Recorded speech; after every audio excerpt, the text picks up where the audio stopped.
Buenos días, buenas tardes, buenas noches, compañeros SITBA. Mi nombre es María Alejandra López y en este video veremos la unidad 5 enfocada a recursos humanos. Bienvenidos.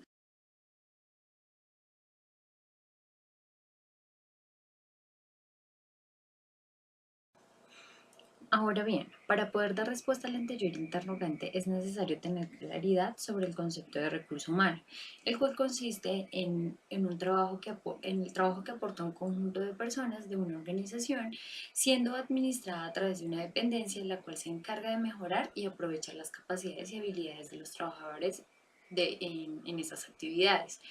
Así las cosas, podemos resaltar la importancia del recurso humano, el cual es generador de ventaja competitiva. La ventaja competitiva se obtiene a partir de los recursos de la propia organización. Los recursos son el elemento básico para la creación de capacidades y a partir de ellas la ventaja competitiva. Podemos denominar recurso a cualquier factor de producción que esté a disposición de la empresa o que pueda controlar de forma estable. Entre estos factores de producción encontramos los activos, que son los medios que la empresa posee, mientras que las capacidades son algo que la organización puede hacer a partir del empleo de dichos activos. Los recursos de la empresa se pueden agrupar en las siguientes categorías. Recursos tangibles son fáciles de identificar y valorar, pues aparecen recogidos en los estados contables de las empresas, tratándose de aquellos activos con una materialización física y de los recursos financieros. De otra parte, contamos con los recursos intangibles, los cuales corresponden a los tecnológicos, la tecnología y el conocimiento disponible aplicables a procesos y productos, los organizativos, que son el prestigio, la marca comercial, el capital humano, que consiste en la experiencia, la propensión y aceptación de riesgos, la motivación, la lealtad y la sabiduría de los individuos asociados a la empresa, el capital social o red de las relaciones que posee un individuo. Así también, para que los recursos tengan el potencial de generar ventaja competitiva, deben ser valiosos, poco comunes, no imitables y no susceptibles. En cuanto a los valiosos, deben permitir crear o implementar estrategias. Poco comunes, deben ser diferentes, ya que no deben, generar ventaja competitiva. No imitables, deben ser exclusivos para que los competidores no los conozcan. Y no susceptibles, no deben ser reemplazados por otros recursos.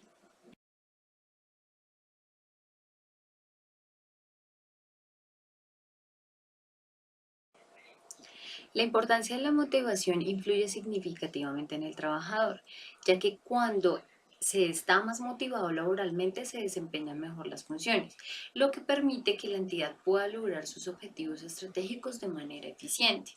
De otra parte, cabe resaltar que la teoría de factores menciona algunos de ellos, los cuales son importantes para la motivación en la organización. A continuación los veremos al detalle. A continuación veremos la teoría de los factores. Allí tenemos dos teorías, los motivadores y los factores de mantenimiento. En la teoría de los motivadores son factores internos al trabajo que generan satisfacción laboral y una mayor motivación. Si estos factores no existen, los empleados no están suficientemente motivados para realizar todo su potencial. Algunos ejemplos de factores motivadores son los siguientes: la naturaleza del trabajo, la realización, el reconocimiento, la responsabilidad y las oportunidades de promoción. Es decir, que todas estas permiten que el empleado se sienta cómodo y realice sus labores adecuadamente, sintiéndose motivado para hacerlas. De otra parte, tenemos los factores de mantenimiento. Estos factores son ajenos al trabajo porque pueden localizarse en el entorno laboral.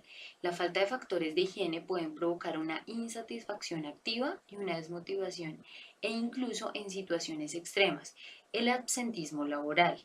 Entre otros factores de higiene podemos enumerar los siguientes: las condiciones laborales, las relaciones con los compañeros, relaciones con supervisores y directivos. Si tenemos algún problema con nuestras condiciones laborales, que el sitio no se encuentra adecuado, que tengamos problemas con nuestros compañeros, todo esto afecta en la realización del trabajo que se esté desempeñando.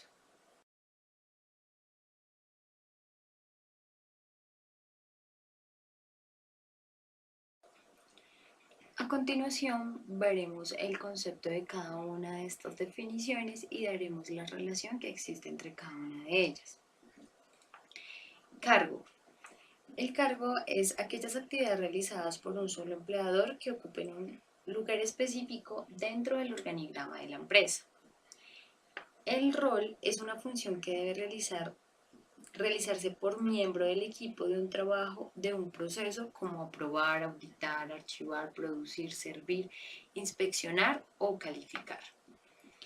El perfil es una descripción clara del conjunto de capacidades y competencias que identifican la formación de una persona para encargar responsablemente las funciones y tareas de una determinada profesión o trabajo.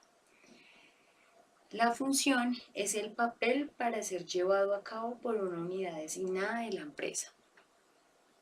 Y para finalizar, la responsabilidad, persona que cuenta con el compromiso y la obligación para realizar algo, es decir, un jefe de capacitación será responsable de llevar a un buen puerto todos los conocimientos de las personas que tiene a su cargo. Así las cosas, todas ellas se relacionan entre sí, ya que se aplican en las organizaciones y a partir de ellas se llegan a lograr los objetivos que tiene la organización. Si no se tienen definidos estos aspectos, es posible presentar dificultades dentro de la organización, ya que no se sabrían las diferentes actividades a desempeñar.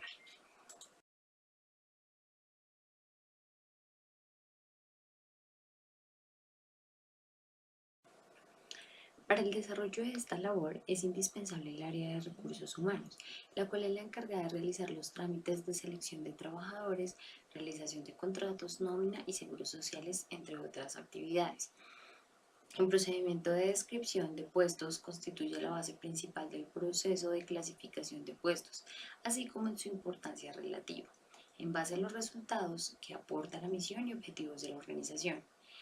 A continuación, en el siguiente esquema, presentaremos algunos de los 8 procesos principales, los cuales son fundamentales para realizar la vinculación a estos tipos de perfiles. A continuación, por medio de esta gráfica, miraremos los elementos necesarios para poder realizar de la forma más recomendada, establecer los cargos, los roles, los perfiles y las funciones dentro de una organización. Entonces, estos son los elementos de la descripción del puesto. Dentro de ellos tenemos la identificación, la cual es un conjunto de datos que permite situar el puesto dentro de la organización al momento de la actualización, integrando las siguientes variables: nombre del puesto, nombre del ocupante de ese puesto y el puesto del superior inmediato. De otra parte tenemos la misión, que es la expresión de la responsabilidad asumida por un puesto dentro del área organizativa en la que está ubicado. Es un aspecto sustantivo que indica la razón de ser del puesto, por qué y para qué existe, y define los límites y las guías de actuación. De otra parte tenemos las dimensiones, en las cuales se establece de acuerdo con la magnitud de 3 variables. La primera de ellas es el número de subordinados que el titular del puesto tiene bajo su cargo, sean estos directos o indirectos. La segunda hace referencia a las magnitudes económicas, que pueden ser presupuestos, gastos, inversiones, ingresos específicos sobre lo que incide en el puesto. Y para finalizar, otras magnitudes significativas como dimensiones de materiales o de otro tipo, relacionadas directa o indirectamente con el puesto. En ella podemos tener como ejemplo el equipo de transporte, los equipos de oficina, entre otros. La naturaleza y alcance de la función.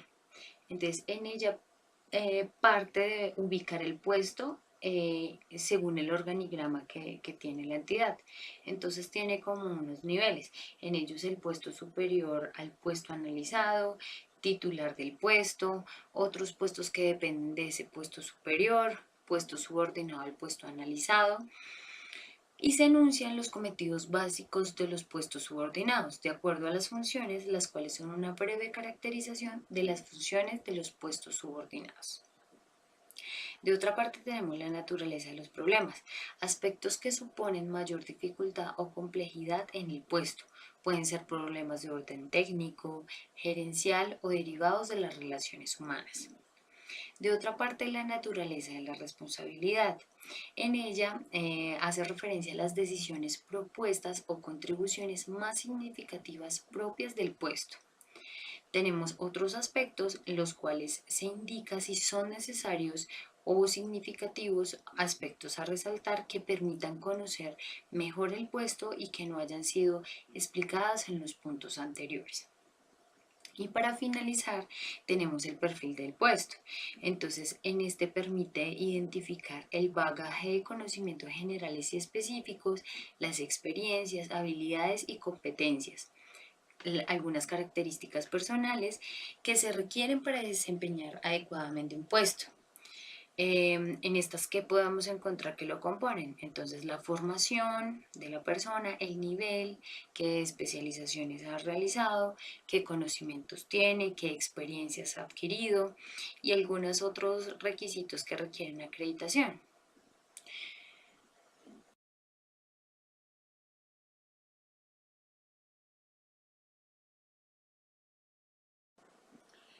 La comunicación es un acto que es fundamental en nuestras vidas y que se produce a todas horas.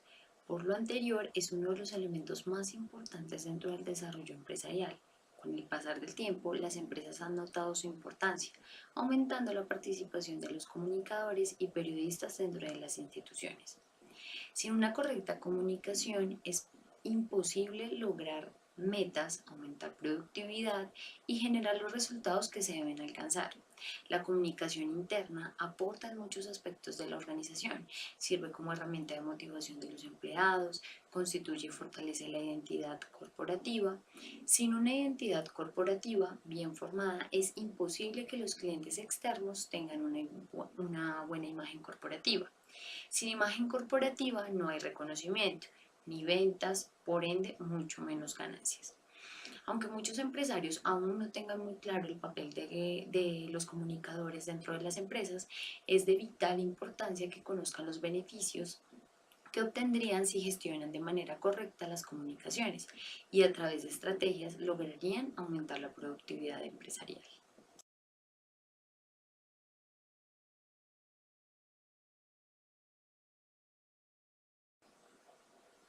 A continuación veremos los tipos de comunicación que se manejan al interior de una organización. Iniciamos con la comunicación interna. Son todas las actividades realizadas por la organización para crear y mantener las relaciones entre sus miembros a través del buen uso de los diferentes medios de comunicación existentes en la organización. La comunicación externa. Son todas las actividades relacionadas con la organización cuyo propósito es mantener relaciones con el exterior. En la actualidad a este tipo de comunicación se le conoce como relaciones públicas. Comunicación descendente. Este tipo de comunicación se presenta en los niveles jerárquicos altos y con dirección específica hacia los niveles de jerarquía inferior. Generalmente esta comunicación se presenta en las organizaciones cuya autoridad es centralizada y sumamente autoritaria. Comunicación ascendente.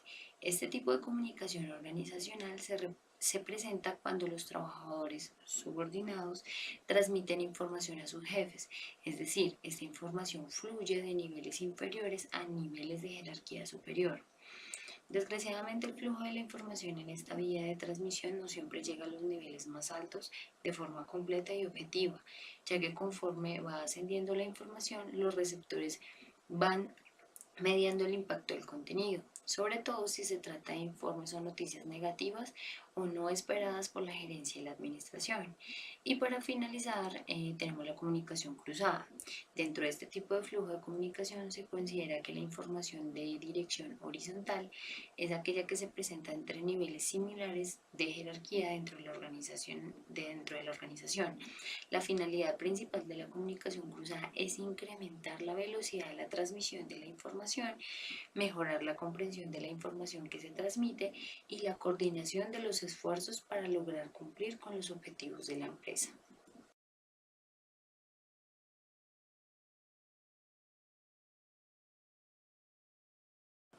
La comunicación en las organizaciones es de vital importancia, ya que si el mensaje o la información que se quiere transmitir no es entendible, este puede causar una serie de malinterpretaciones que pueden llevar a la empresa al fracaso. Para que esto no sea posible, es necesario que ambas partes, tanto el emisor como el receptor, eviten los malos entendidos. Deberán poner mayor atención al momento en el que se transmite el mensaje y a su vez tener el 100% el sentido del oído, es decir, escuchar bien cuando el jefe u otra persona esté dando una información. En todo caso, de no ser así, es primordial que la contraparte pida una retroalimentación de lo que se intenta comunicar. Por ello, identifiqué tres aspectos que considero relevantes y que comparto con todos ustedes. La comunicación debe ser basada en realidades y conocimientos. Es necesario obtener la información más completa y verídica sobre lo que se va a comunicar e informar. Se debe contar con un apoyo verbal, dar argumentos sin pruebas o razones a través de ejemplos, testimonios o bases para emitir opiniones es generalizar, las cuales pueden conducir a malos entendidos por ser ambiguas y presentarse para ser interpretadas de diversas maneras. Ser auténtico. Evite presentarse como un experto cuando no lo es. La falsedad, la mentira, la deshonestidad siempre serán una falta de ética y una clara evidencia de ello. Habla de lo que no se sabe. Hablar de lo que no se sabe. Entonces, con estas tareas podemos identificar que si llegamos a incurrir en alguna de ellas, puede presentarse una mala comunicación dentro de la organización y sobre todo afectar nuestros clientes externos y la productividad que se tiene en la organización.